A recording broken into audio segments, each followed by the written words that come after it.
성경 속 예배자라고 하는 주제로 연속해서 우리가 말씀을 나누고 있습니다. 지난주와 이번 주는 믿음의 조상 아브라함의 예배에 대해서 공부합니다. 아브라함이 스스로 하나님을 찾고 예배한 것은 그 성경 본문에 보면 4번이 나옵니다. 5번이 나옵니다.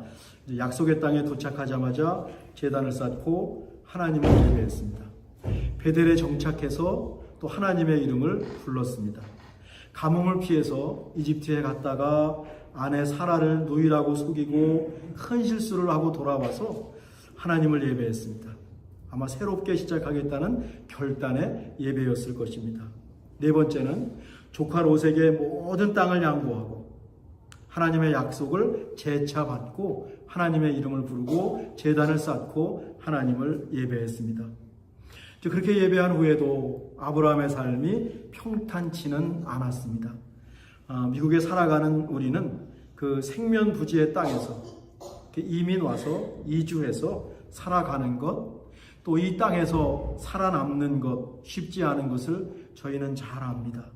옛날 부족 시대에는 부족, 가족의 안전이 가장 중요했습니다.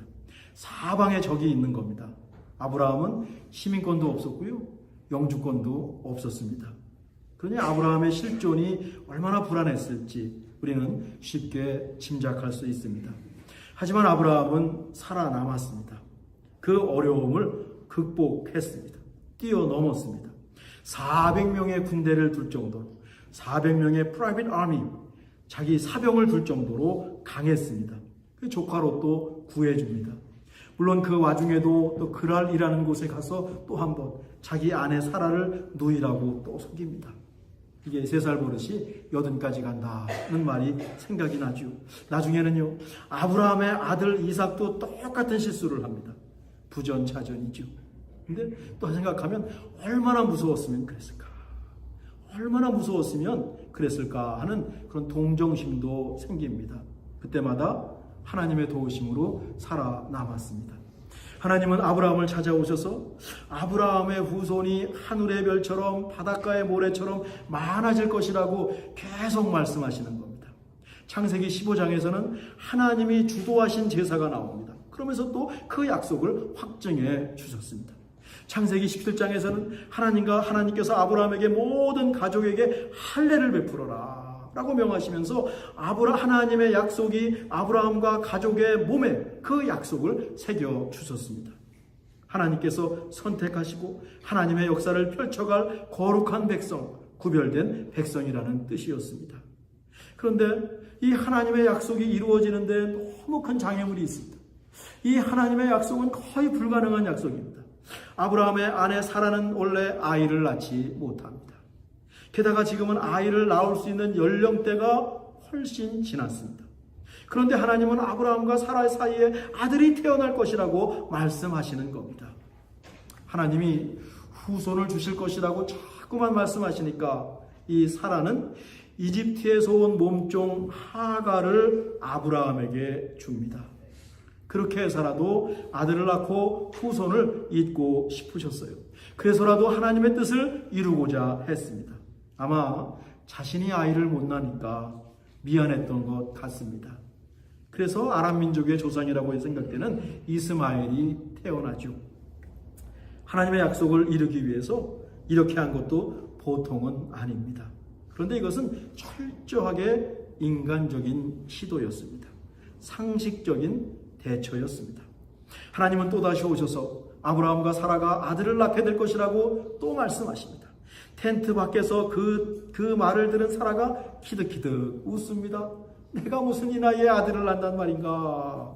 내가 몇 살인데 아들을 낳는단 말인가? 그래서 아들 이름이 웃음 이삭이 되었습니다. 아브라함도 하나님의 말씀을 믿지 않았습니다. 똑같이 웃었을 것입니다. 뭔 말씀을 저렇게 하시나? 그런데 1년 후 아브라함 100세, 사라 90세 아들 이삭이 태어납니다. 상식을 뛰어넘는 기적이 일어났습니다. 누가 봐도 이것은 하나님이 주도하신 일이다라는 것을 보여준 것이죠. 이삭이 태어난 것이 100% 하나님께서 하신 이름을 아브라함의 마음에 새겨주고 하나님은 싶으셨을 겁니다. 아브라함이 얼마나 기뻤을까요? 또 사라는 평생 아이를 못 낳는 줄 알았는데 그 아이를 낳았으니 얼마나 사라는 또 기뻤을까요? 거친 이민 생활이지만 아브라함은 별일 없이 무난하게 살았습니다. 돈도 모였습니다. 명성도 얻었습니다. 이제 아브라함을 두고 가나안 부족들이 마음대로 하지 못합니다. 하나님의 약속만 붙잡고 가나안 땅에 왔는데 말씀대로 또 소위 성공했습니다. 정착했고 편안했습니다. 거기에 하나님께서 아들까지 주셨으니, 이 약속의 아들까지 주셨으니 더 바랄 것이 없는 겁니다. 아마 이 아브라함 인생의 피크, 정점을 치고 있었을 때입니다. 그러던 어느 날 하나님께서 아브라함을 찾아오셔서 아브라함아 부르십니다. 아브라함이 대답하죠. 내가 여기 있습니다. 이것은 힌네니라고 하는 히브리어입니다. 한 단어입니다. 힌네니, 제가 여기 있습니다. Here I am. 하나님이 부르셨을 때 우리 인간이 대답할 땐 힌네니 하고 갑니다. 하나님, 제가 여기 있습니다.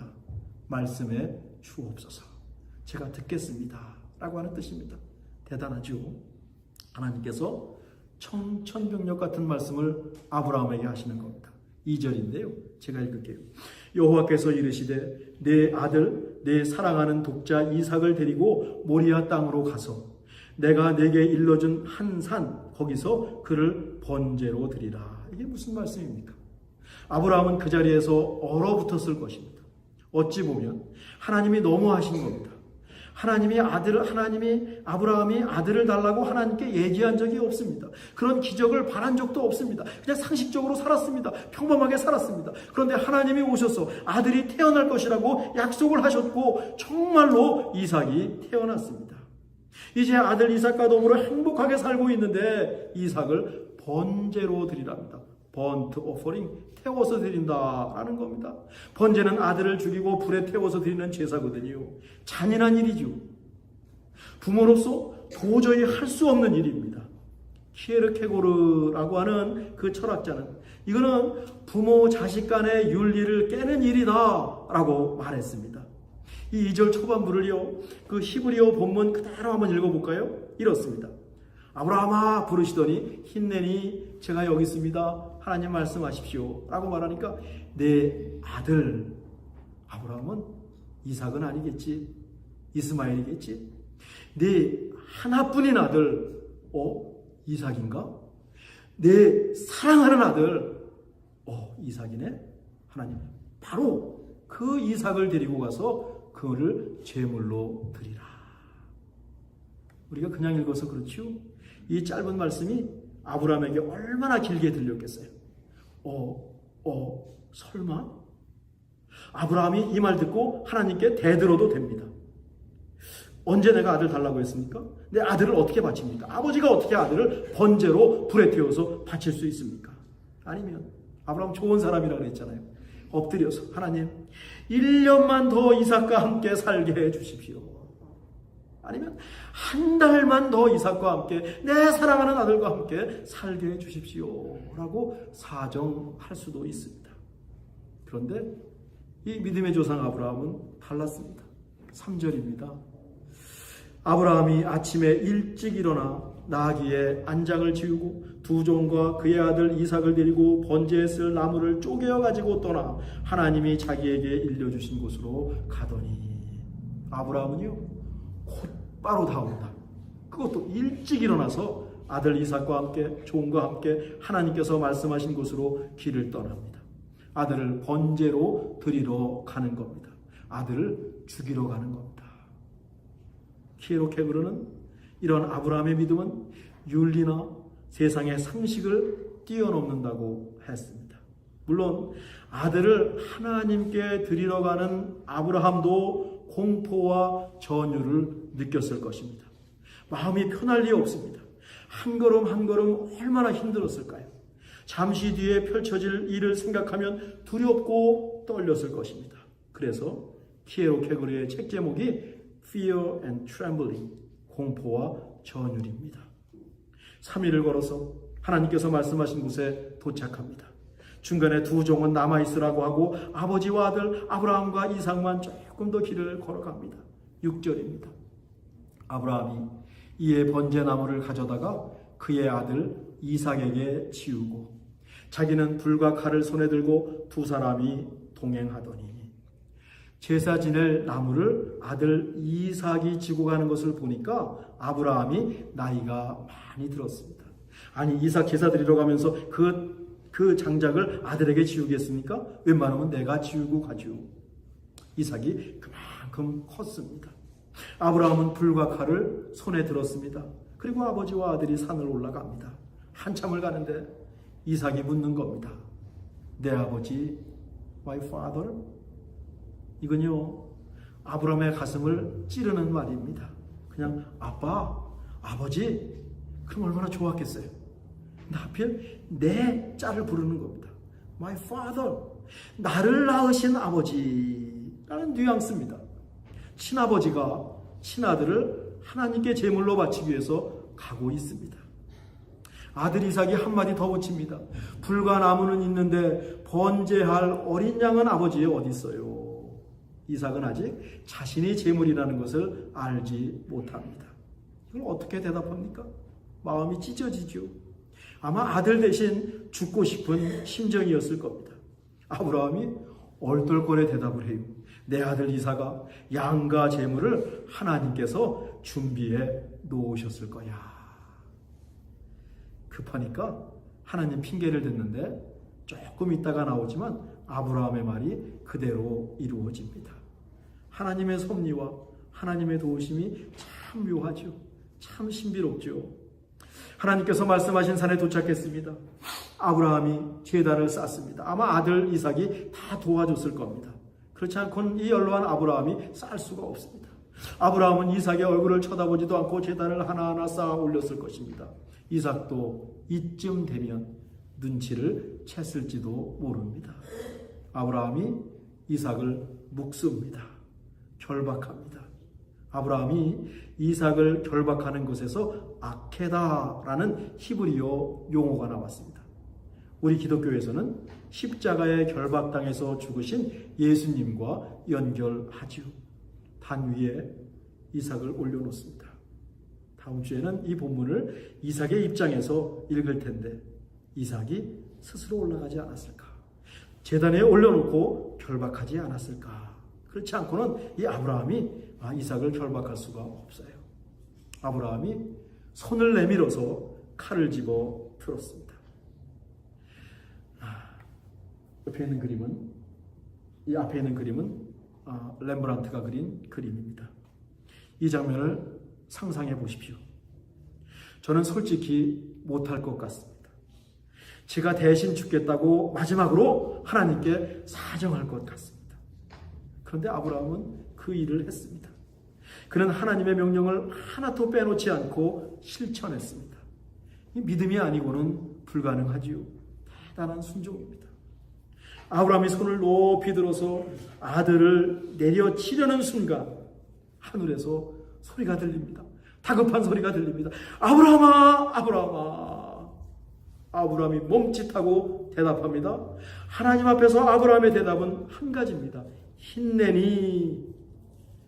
하나님 여기 내가 있습니다. 듣겠습니다. 아브라함은 하나님이 아브라함을 찾아오셨을 때도 힘내니 내가 여기 있습니다. 듣겠습니다. 말씀하옵소서. 칼을 들어서 아들을 죽이려는 순간 하나님께서 아브라함을 부르시니 아브라함은 힘내니 하고 대답합니다. 그렇지 않아도 나이가 들었는데 아브라함은 기운이 다 빠져서 힘내니라고 간신히 들릴랑 말랑 그렇지만 하나님 귓전에는 아주 크게 들리게 대답했을 것입니다. 그래도 아브라함은 하나님께 힘내니 내가 여기 있습니다 라고 대답합니다. 본문에 하나님을 향한 아브라함의 말은 딱 두 마디밖에 없어요. 힘내니 밖에 없습니다. 얼마나 말할 게 많겠어요. 얼마나 핑계댈 게 많겠어요. 얼마나 사정할 게 많겠어요. 얼마나 기도할 게 많겠어요. 근데 아브라함은 딱 하나님 앞에서 힘내니 Here I am. 내가 여기 있습니다. 말씀하십시오. 듣겠습니다. 이유를 묻지도 않고 힘내니 주님 여기 있습니다. 말씀하십시오. 하나님 말씀하십니다. 12절인데 우리 같이 한번 읽어보실까요? 시작.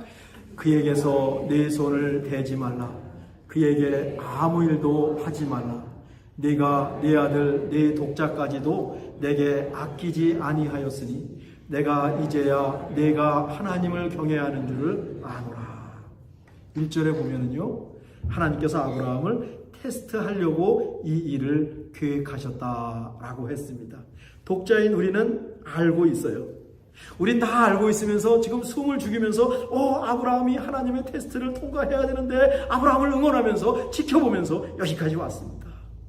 아브라함은 하나님의 테스트를 완벽하게 통과했습니다. 역시 믿음의 조상 우리의 아브라함입니다. 저기에 양 한 마리가 있습니다. 가시나무에 걸려 있습니다. 아브라함이 이삭에게 말한 대로 하나님께서 제물을 이미 준비해 놓으셨습니다. 여기서 여호와 일에 준비하시는 하나님, 앞길을 미리 보고 계시는 하나님이라는 말이 나왔습니다. 여호와 일의 히브리어 의미는 야훼 will see, 하나님이 보고 계시다, 하나님이 준비해 놓으셨다, 하나님이 예비해 놓으셨다. 우리도 여호와 일에 하나님을 의지하고 믿고 살아가지요. 이 순간 여러분, 누가 제일 기뻤을까요? 아브라함? 죽음에서 살아난 이삭? 아니면 이 본문을 읽고 있는 우리 독자들? 저는요, 이 순간 가장 기뻐하시는 그분은 하나님이 제일로 기뻐하셨다고 생각을 합니다. 아브라함이 시험에 통과했기 때문이죠. 하나님 마음이 얼마나 조마조마하셨을까요? 근데 아브라함이 해냈습니다. 이렇게 아브라함의 5번째 제사는 완벽하게 하나님께 드려졌습니다. 하나님께서 마음껏 아브라함을 축복하십니다. 16절 18절이죠. 내가 나를 가리켜 맹세하노니 내가 이같이 행하여 내 아들 내 독자도 아끼지 아니하였은즉 내가 네게 큰 복을 주고 내 씨가 크게 번성하여 하늘의 별과 같고 바닷가의 모래와 같게 하리니 내 씨가 그 대적의 성문을 차지하리라. 또 내 씨로 말미암아 천하만민이 복을 받으리니 이는 네가 나의 말을 준행하였음이니라. 하나님이 너무 좋으셔서요, 스스로 맹세하십니다. 그리고 백지수표에 가까운 약속을 해주시죠. 백지수표에 가까운 축복을 해주시죠. 이는 내가 나의 말을 준행했기 때문이다. 케로케고르는 아브라함의 믿음을 절대적인 믿음이라고 했습니다. 이런 아브라함의 믿음을 케로케고르는 찬양합니다. 칭송합니다. 와, 이런 믿음이 어디서 나왔을까? 저는 솔직히 아브라함을 모두 이해할 수는 없습니다. 제 지금의 믿음으로 앞으로도 그럴 것 같습니다. 저는 이 아브라함의 믿음이라든가 아브라함의 마음을 다 이해하긴 어렵습니다. 근데 그의 믿음은 닮고 싶습니다. 여러분 어떠십니까? 진정한 믿음은 상식, 심지어 윤리, 도덕까지 뛰어넘는 미스테리, 그 어떤 신비라고 하는 것입니다. 케로케고르는 아브라함에게 2가지 믿음이 있다고 했습니다. 사랑하는 아들을 포기하는 믿음과 그 아들을 하나님께서 다시 주실 것을 확신하는 믿음입니다. 아브라함이 2가지 믿음을 마음에 품고 모리아산으로 갔다는 것이지요. 그런 이것을 믿음의 도약, leap of faith라고 말했습니다.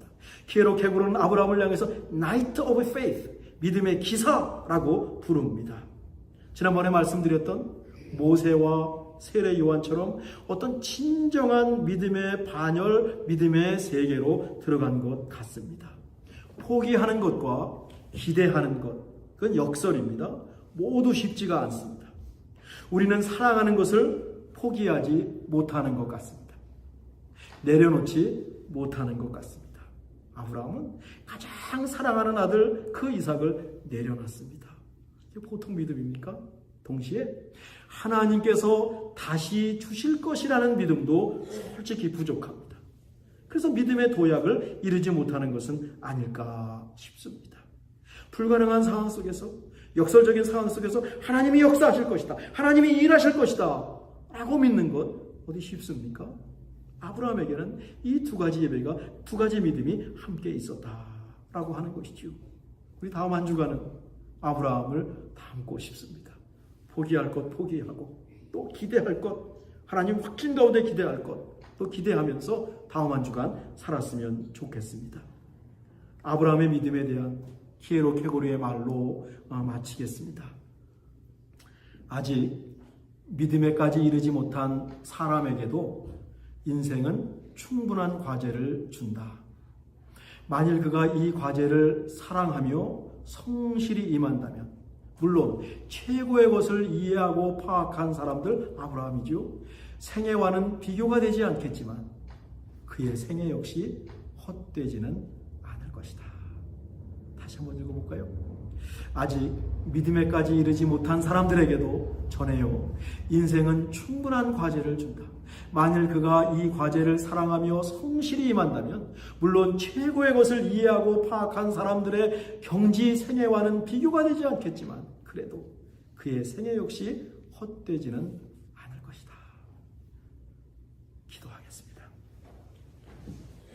하나님, 우리 예배가 살아계신 하나님을 향한 믿음의 예배가 되게 하옵소서.